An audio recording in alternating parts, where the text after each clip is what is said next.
What's going on, Timberwolves fans? Tyrus back again. Another episode of Timberwolves Today. Glad to see you're all here. Hope you all are having an awesome fall. Again, we're under a month until we get to the first Timberwolves game that actually matters. Huge stuff. October 24th can't come soon enough. I'm excited. I'm very excited to get out of the postseason, off-season.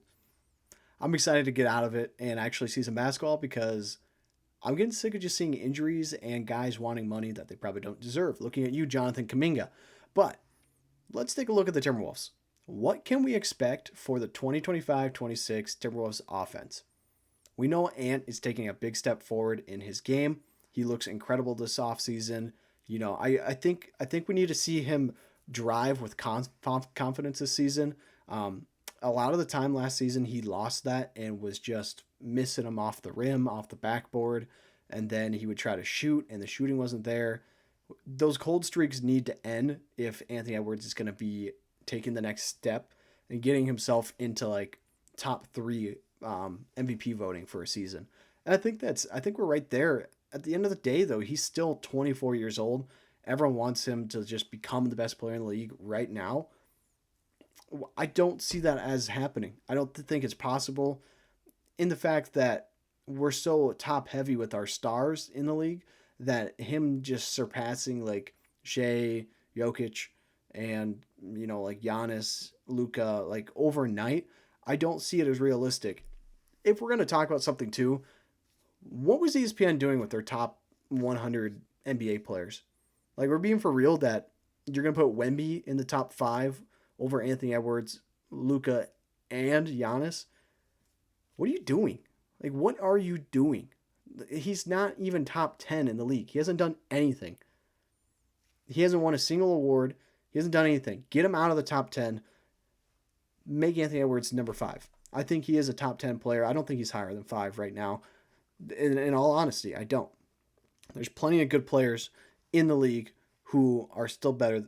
Plenty. Five. There's four. Four better than him for sure. And I'm going to put Luka there. Luka, Jokic, Shea, and I don't know. You could throw LeBron in there still. But like, not really. I don't know. Like who is actually better? Whatever. The offense, we need to see Ant take that another step forward. That's one more year that he is going to keep getting better. And I would expect by the season after this one, he's going to be like in that prime for like 3 to 4 to 5 years. He might decline a little bit after that, but I'm expecting him to be playing until he's at least 40 easily, contributing hard to teams.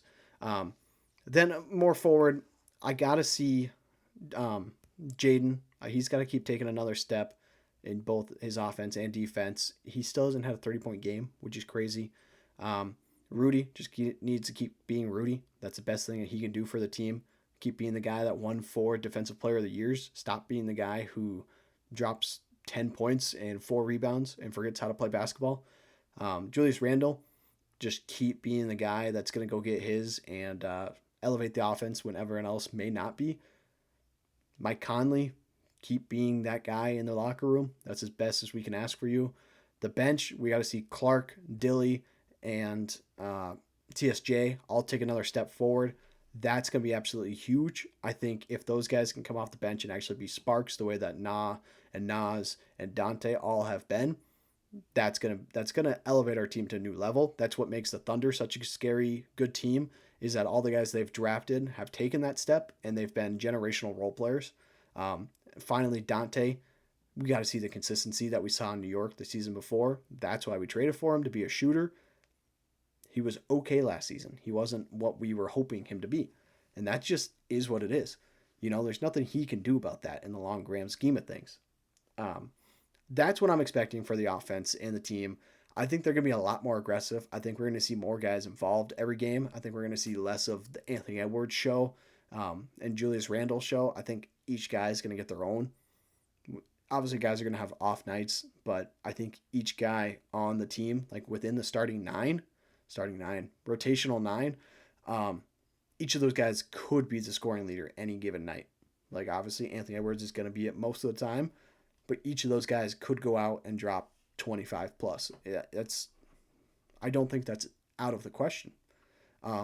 Moving on, to the guy that, we've kind of talked a bit about this offseason.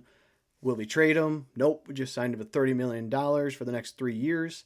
Um, it's Julius Randle.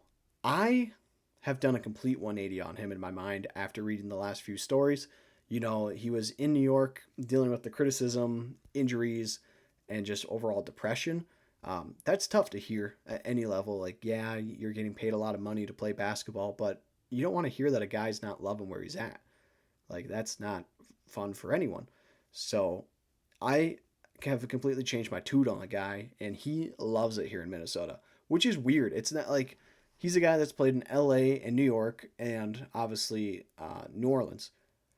You could probably assume that New Orleans probably isn't a great place to live or play basketball. Not a lot of good happening down there. And obviously, if you're in New York or LA, you're going to have a huge spotlight on you. So, you know who doesn't? Minnesota. It's a pretty quiet place to live. Minnesota. I don't blame him for loving it here. And with lack of better words, it's a resounding like evidence to be like, hey, free agents, come to Minnesota. Like, it's chill here. You're going to be able to play basketball and not have to hear a ton of noise. Like, our media is not that harsh. The fans are a little harsh, but as soon as you prove that you want to be here, we love you. And that's exactly what Randall has done. Like, he proved he wanted to be here, and now everyone's like, you know what? I could go for some more Julius Randall, I think. That sounds pretty cool to me. Like, I like this guy. Yeah, that's all that's really taken from the team. It's crazy.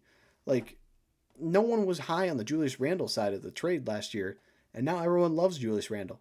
It's I've never seen a full fan base flip on a guy so positively. Like, I could see people still being like, yeah, it's whatever. Like, he's no cat. No, everyone loves Julius. It's awesome. I'm here for it. I'm happy that he's happy. You don't ever want to see someone unhappy in a situation. You're not going to get their best ball. We're getting our best ball out of Julius Randle. Now, speaking about bad ball, um, guys, I think Minnesota has a ref problem. I don't think refs ref us fairly compared to how they do other teams, which any fan base could say. But here's a resounding stat that I just saw on Twitter. X, the everything app.com, whatever you want to call it.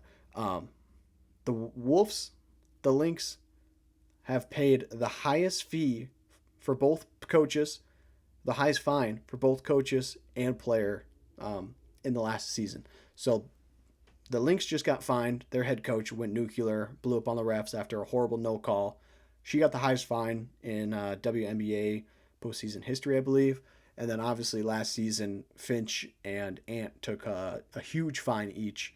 And so now Minnesota holds records like that because refs come in here and they don't ref us fairly. They don't come in and they don't treat us like any other team. For whatever reason, I think they just treat us like a small market minor league team, and they won't go back and they look at stuff correctly. They never give us nothing ever flips our way when a call is questionable. They always just give it to the other team because it's easier. Like, there was clear evidence last night that the Lynx were screwed over in that game, and the refs were like, no, looks good to me. Let's go home. And then they kicked the coach out for going nuclear on him, and she can't coach the next game, which is exactly what happened to Finch last year. They kicked him out of the game, and he wasn't able to come back that next time. And the Ant obviously said some choice words to a ref here and there and a couple times, which is something else he needs to work on. If you can just tone down that and be a little more PR friendly, I think that might be good for the team as well. I think we have a serious ref issue in Minnesota outside of just bad calls. Obviously, any team's going to say that, like I said, but that is something to look at this next season. I will be paying attention to how much calls go our way versus the other team's way. I think it's fair. After the last few seasons we've had, we better start getting some of the better calls. I'm sorry, like, all these other teams get the best calls and we never do. It's our turn, Last thing, I'm like, there's so many signings this year of like restricted free agents that they each thought they deserved like $30 million as, I'll be honest, someone who hasn't proven they're more than a role player. Josh Giddey, Cam Thomas, Jonathan Kuminga, Quentin Grimes, like, you've each had blow up games and a very good seasons this last year. I'm not paying you $30 million. That's Julius Randle money. That's 15 less than Anthony Edwards right now. Like, $30 million is not the going rate for your fourth option on a team. Like Quentin Grimes is coming off the bench for sure in Philly. Maybe not right now because they're injured as all get out. It sounds like they're not going to have McCain, Paul George, or Embiid.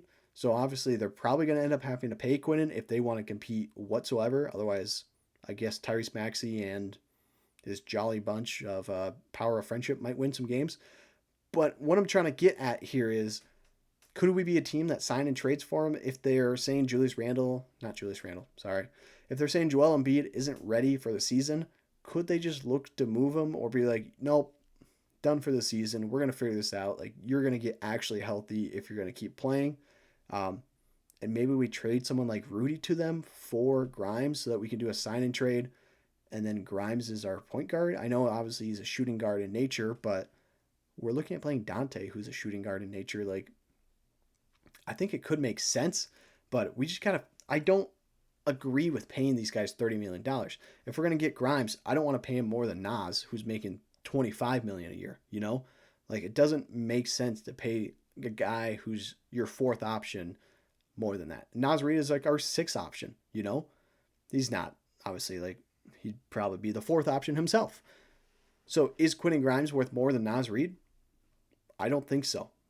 I could be wrong on that, but I don't agree with how these players are getting paid, and it's all guaranteed money. It's so different than any other league. So that's my 2 cents on the matter. I think we could go get Quentin Grimes, and I think it could be the right move, but we'll see how things roll out. And maybe it's not a smart option, but maybe one of these other restricted free agents might be a wolf come next year when there's a little bit more money to spend. But that's all I've got for you today. Let me know who you think the Wolves should go chase down, and I look forward to talking about the season when the games start. Until next time, you guys all take care.